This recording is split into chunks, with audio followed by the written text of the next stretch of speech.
So I asked an older friend of mine a very important question, which I think most of us young people at our age ask.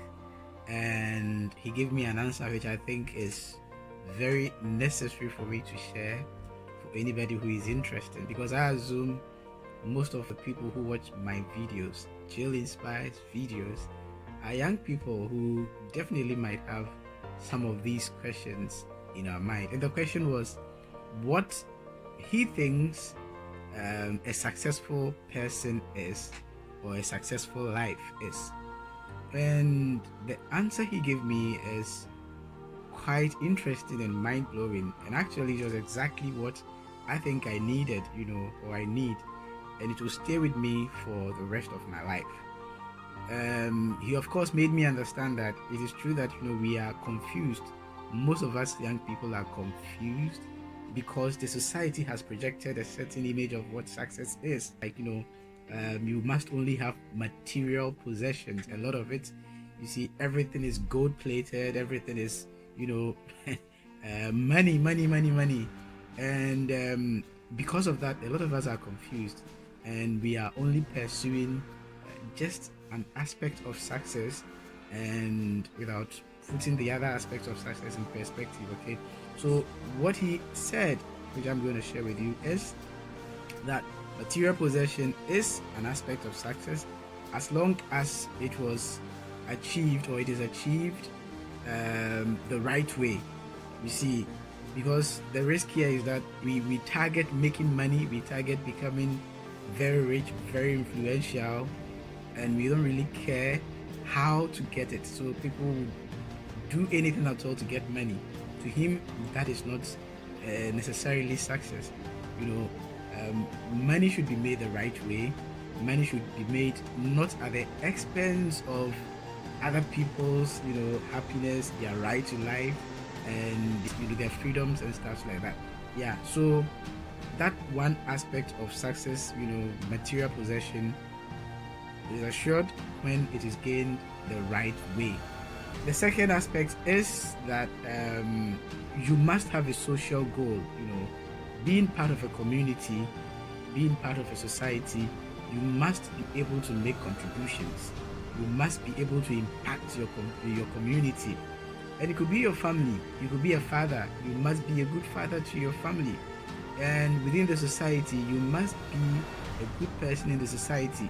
You must contribute in any way that you can, in any possible way, to the progress of that society by paying your taxes, by engaging in communal services, and doing whatever duty that living in that society requires. That is one of the aspects anybody at all can claim as part of being successful.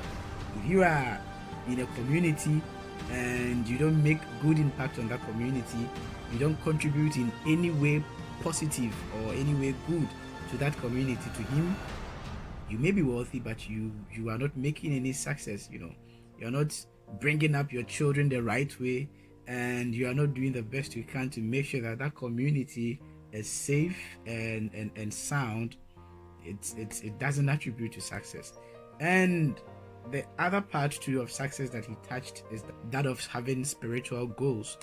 And he made me understand, which of course I know already, but he re-emphasized on that, that life is not just physical.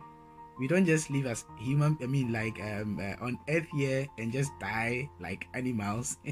You see, we there is something after life. And for us Christians, and for most, monotheistic religions, we know that life is not just what we live here on earth, okay? And our contribution, or the way we live our lives here physically, it's going to determine whether we are going to do well after life, or we are going to be in a place where we don't really want to be. So for him, a successful person puts this thing in perspective and works at gaining the right place after life. And so it affects your decisions here on earth. You do things that will help you attain a good afterlife, make it to heaven, or have a better place after life. So we don't have to just look at success as just having material wealth. and do anything at all to get it. But we should put all these in perspective. We should have money, of course. We should be able to take care of our family. We should be able to provide some basic needs and some needs. We have to give our children a good life, a better life, sometimes even better than what we had. Exactly. And that is good. And we have to be good people in the society. We have to contribute our quota to the progress of the society in which we live in. And also we have to know that life is not just what we see here and do here on earth, but there is something after life that we have to attain. So success englobes all these three aspects, and anybody who is living that balance, making sure that all these three things are kept in perspective. It doesn't matter your age, it doesn't matter your financial status, it doesn't matter the influence you have in society, it doesn't matter how great or small people think you are a successful person because you have these three things in perspective and you are working towards that. I believe we've learned something. Please let me know what you also think a successful life is. You can just share it in the comments and I'll be glad to read and learn from you. This is Jill Inspires. Stay blessed and stay safe.